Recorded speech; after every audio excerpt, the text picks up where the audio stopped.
Hi friends, welcome to நாட்டு குதிரைகளை வளர்ப்போம் யூடியூப் சேனல். இன்றைக்கி வந்து பார்த்திங்கன்னா ஒரு சிவப்பு பஞ்சகிளி அணி குதிரை ஒன்று விற்பனைக்கு வந்திருக்குங்க. அதை பற்றி தான் பார்க்க போகிறோம்.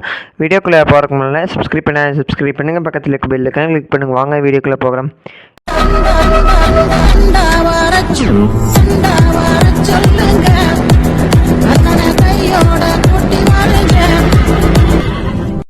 இப்போ மேலே ஸ்க்ரீனில் நின்றுருக்கிறது வந்து பார்த்திங்கன்னா ஒரு அழகிய சிவப்பு பஞ்சகிளி அணி நிற குதிரைங்க. இந்த குதிரை வந்து இப்போ தற்போது விற்பனைக்கு வந்திருக்குன்னு சொல்லிக்கிறாங்க. வாங்க இந்த குதிரையோட டீட்டெயில் பார்க்கலாம். இந்த குதிரை வந்து பெண் குதிரைங்க, ஆண் குதிரை இல்லை, பெண் குதிரை. எனக்கு நிறைய பேர் கமெண்ட்லேயும் கூட கேட்டிருந்தீங்க பெண் குதிரை வேணும் அப்படின்னு கேட்டிருந்தீங்க. இதோட வயசுன்னு வந்து பார்த்திங்கன்னா 7 to 8 வயசுங்க.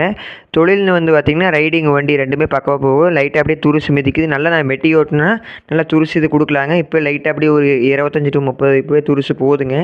நல்லா அப்படியே அவங்க ஓட்டுறாங்க. இதுக்கு தொழில்னு வந்து பார்த்திங்கன்னா ரைடிங் வண்டி ரெண்டுமே பக்காவாக போகும். கடி ஓத எந்த கெட்ட பழக்கம் இல்லை. பொட்டை குதிரை. வயசுன்னு வந்து பார்த்திங்கன்னா 7 to 8 வயசு.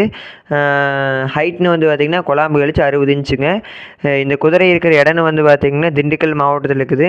இந்த குதிரைக்கு அவங்க கேட்குற ரேட்னு வந்து பார்த்திங்கன்னா ரூபாய் 3,50,000 கேட்குறாங்க. நேரில் பார்த்திங்கன்னா அனுசரித்து எடுத்துக்கலாம். இந்த குதிரை வந்து இப்போ கவரிங் எதுவும் இல்லை, எம்டியாக தான் இருக்குதுங்க. கைகள் சுத்தமாக கடி ஓத எந்த கெட்ட பழக்கமும் இல்லை. உங்களுக்கு மேலும் ஏதாச்சும் டீட்டெயில்ஸ் வேணுன்னா கீழே டிஸ்கிரிப்ஷனில் இல்லை கமெண்ட்டில் உங்கள் நம்பர் கொடுத்துருக்குறேன். நாட்டு குதிரைகளை காப்போம், சுற்றுச்சூழலை பாதுகாப்போம். Thank you for